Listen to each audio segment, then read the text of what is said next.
Bir erhileyin arasında inqat erinden yaxşılık görüpdü. Näme diýip yamanlyk kökezmeli. İnqat zenanasından yaxşılık görüpdir. Atasına inqadar bu kadar çay su demläp beripdir. Özüne yaxşılıklar edipdir. Hani Tanrı yalqasyny. Hani yüzün ak bolsun, iki dünýäň abat bolsun. Hani Allah hayır maksadyna yetirsin diýmek. Allah senden razı bolsun diýmeli. Elinden geleni edýän, zahmet çekýän diýmeli. Bu gürrüň biýiji gürrüň näme diýip tak geldi Hazreti Adamyň gürrüňine. Geçen heftelerde atamız Hazreti Adam'a secde edin diýip feriştelere Allah Zülcelal emretti. Hemmesi secde etti, şeytan secde etmedi. Aham şeytan aýdypdyr, ey Rabbim Allah diýipdir. Mene inni diýipdir, galym diýipdir bir ulu iman dereceden. Şu Adam oğlunun öňünden gelerin, solundan gelerin, sagyndan gelerin, düründen aýlanaryň duraryň diýipdir. Ve la tecidu aksarahum şakirin. Şu Adam oğlunu ne şükrederin menne diýipdir. Ve la tecidu aksarahum şakirin. Allah'ın laneti olsun iblis lanetinin aydın kefşi. Ve Allah Teala näme jogap beripdir, onu inniki hefte hyzmatyňyza getirerin. Allah Zülcelal rahmat jogabyny Adam oğlundan çürüýüm aýdýarligini inniki hefte inşallah eşitders. Allah ömür waqy goýan bolsa. Emma büyüji küwürün billahin şeytanın adamları men näşükür eder. Ulukon aydın kefşida. Kudret kelam Kur'an-ı Kerim'de diyor. وَلَا تَجِدُ أَكْثَرَهُمْ شَاكِرِينَ. Daşından aylanarın adamları näşükür ederin dipdir. Aymen zendigin bolmayak deyip garaz Hudaya şükür diýdirmerin dipdir. Elhamdülillah diýdirmejek bolaryn dipdir. Bir adama Tanrı yalqasyn diýdirmejek bolaryn dipdir. Haşan nämen kim elhamdülillah näme diýip diýmelisin ya, oňa näme diýip Tanrı yalqasyn diýmeli diýdirerin dipdir. Mydam algyl ederin tarapdan dipdir. Tarapdan ne? Hudaýdan. Mydam Hudaýdan algyl ederin daşyndan aýlanyp dipdir. Ey cemaatler, ey muhterem, imanly, edepli, Allah'ın kadrını bilip, kışın giycelerine, soğuk havada, ilmin bereketinden alaylip gelen cemaatler, öyde saçağın maşınına tek tek içeri terbiyet verilmeli vurrundaş. Yanındaki adamın, yanındaki zenanan, doğanın,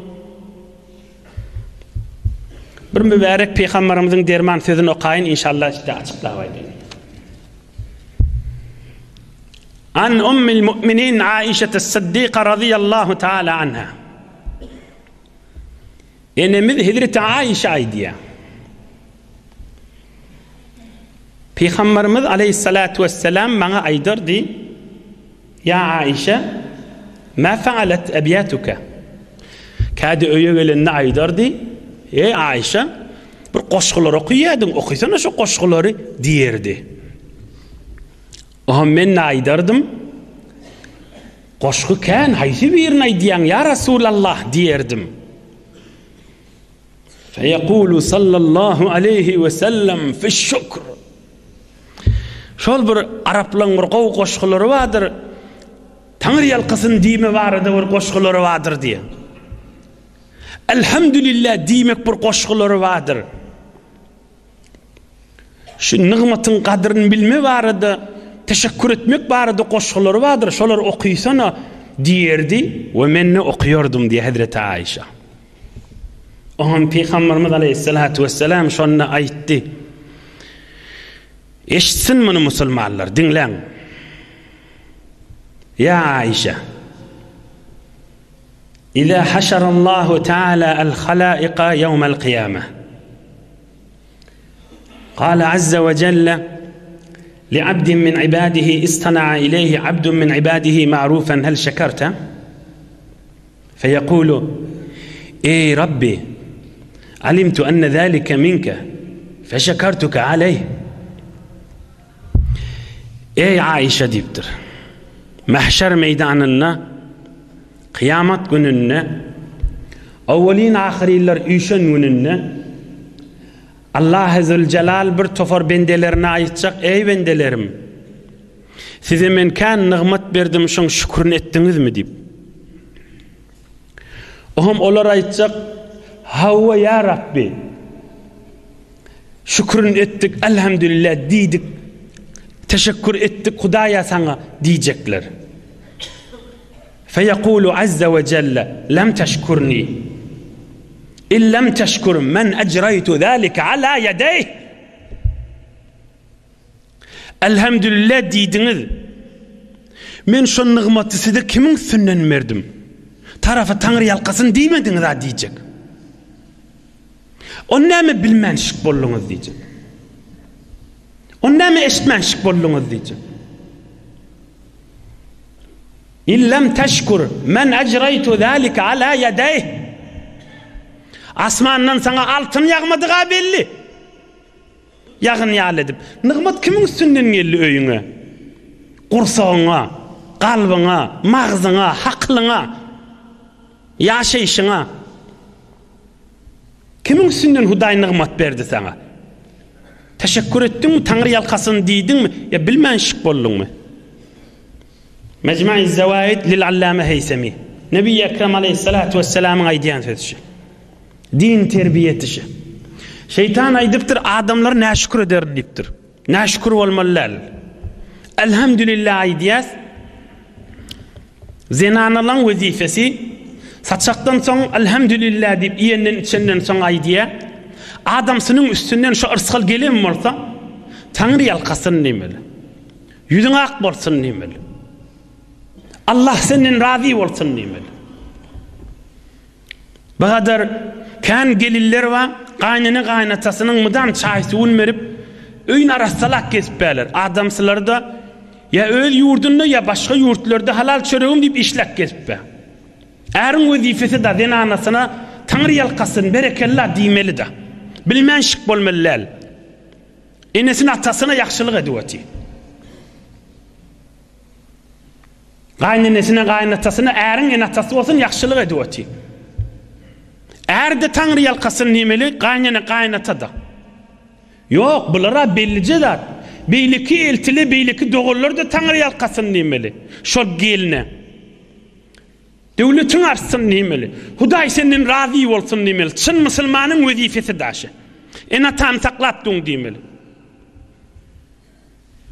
Körfi öýe eýe boljakmyşdyk diýip näme diýip bilmenşik bolup gezmeli. Hemme dertleri şo götürüp mydan da narahatçylyk bolmaly. Narahatçylyk bolýarlyginiň bir derde ulu konşol hiç kimin kifini kulak asmajak bul dunk duran bir öýde garry heleýi başol edýär. Allahdan gorksun. Özü garrypdir. Kim yere öňçe girjegi belli de, onu da şoň aňyrsa belli bolupdyr. Etjegi işini dine geňeşmeli da. Oğullarının arasını ağdalı etdiye. Eşitsin şu diye ayarlı olurlar. Şu ulukon tesbih sanap duran ulukon zenanalar. Özünü de kıyın veriye dine geňeşmeni. Ağrı veriye öz bilen etjek bol. Nämeni bilýär ol? Hiç zatdan habary ýok.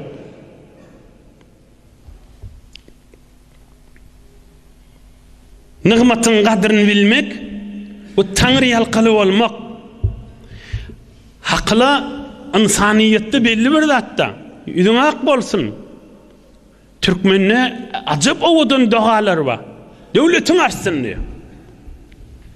Ýüzüň ak bolsun diýär. Taňry ýalkasyn diýär. Hudaý sen günälen geçsin diýdi. Ýüzü ýakşylykdan bir gezek ýamanlyk görenni hemmesini ýok etmeli. Allah söýmezmini? Ýüzü gowlukdan birje aýby görtürmeli. Allah söýmezmini? Peygamberim meger tarap ayıpsız olur yani. Peygamberim meger tarap ayıpsız olur yani. Günahsız olur ya Allah. Allah ayıpsız olur subhanallah. Peygamberim tarap masum olur yani. Günahsız olur yani. Ayıpsız diyeyim şu günahsız da. Öwürläp şigijedel her hefte neçe wagtda çelişini gurrunlar aytmaly etmede ganymyda siňer ýanyk.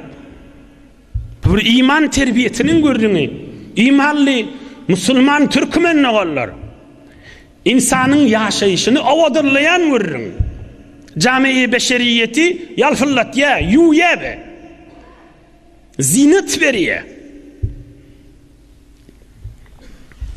Vazifen dip çık gitmeli kağızını bolmada kim ol. Bahmın sünnen aylık alsalsın sen Tanrı yalqaňa ait. Heni Tanrı yalqasız gezmeli.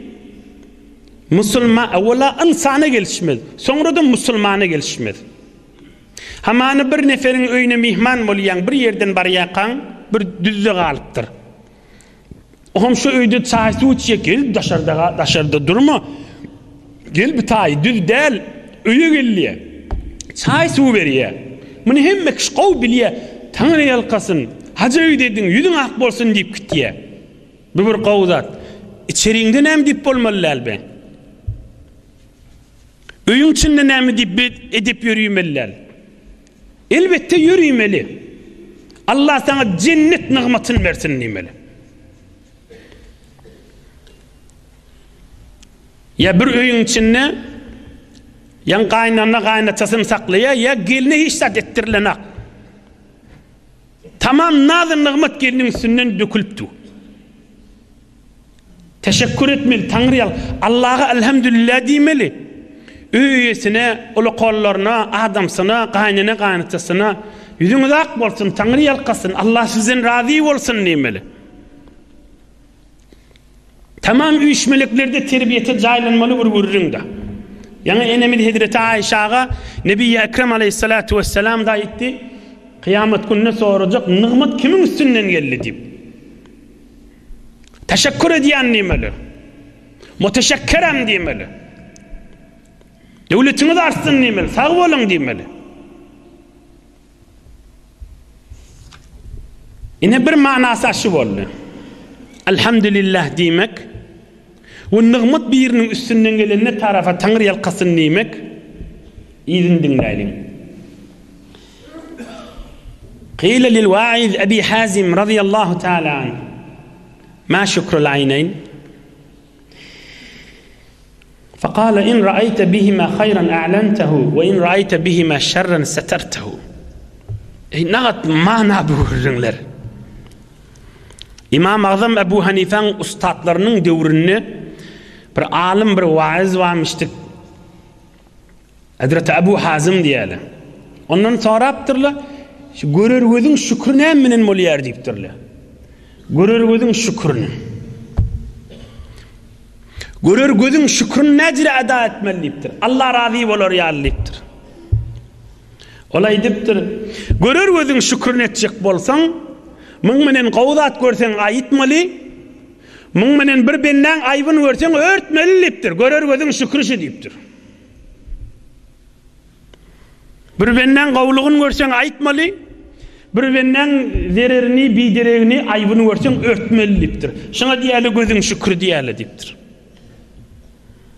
Her hefte bir kulağa kakıp geçmeye ya bir gözü kakıp geçmeyene elbette layık gurrunlar değilmişler. Kade adamın yadına düşmeli, ağzanmalı, dürtülmeli gurrunlar ha. Onun kulağın şükürleri näme deyiptirler. O da belli deyiptir. İn semi'te bihime hayran va'aytehu ve in semi'te bihime şerren defentehu. Gowzat eşsen gaplı deyiptir. Bidirek zat eşsen şo tadı gömde gaýt deyiptir. Özüň men alyp gaýtma deyiptir. Gowzat eşsen gaplı deyiptir. Ine altından erzeşli zatlar eşitip duňuz, gaplamaly görüňler da. Gaplaýyn nik gelipsiňiz. Allah sizin razı olsun. Bir dere geçsen şu tadı gömde gayet deyiptir. Hiç kim görmesin deyiptir. Ayıp gömülse kovdur deyiptir. Ayıp örtülse kovdur deyiptir. 100 kovuluktan bir tane ayıp görenini onun altın tafan yal edip şeyle olup ha deyip onu cay etme deyiptir. Musulmançılık bolmaz deyiptir. Allah söymez onu deyiptir. 100 ayıp bolsa, bir tane kovuluk bolsa şuna ait. O ben nani bir iş etti di. O gurruna bir girsem uzaklaşacak. 100 ayıptan bir kovuluk görsen, bir adamın 99 ayıbı var, şodur şu ayıplı. Bir yaxşılık şondan eşitasan, şondan görasan, cay et. Koy yaxşılık yayılsın. Koy kovuluk yayılsın. Şükrü nimetinin manasının bir işi.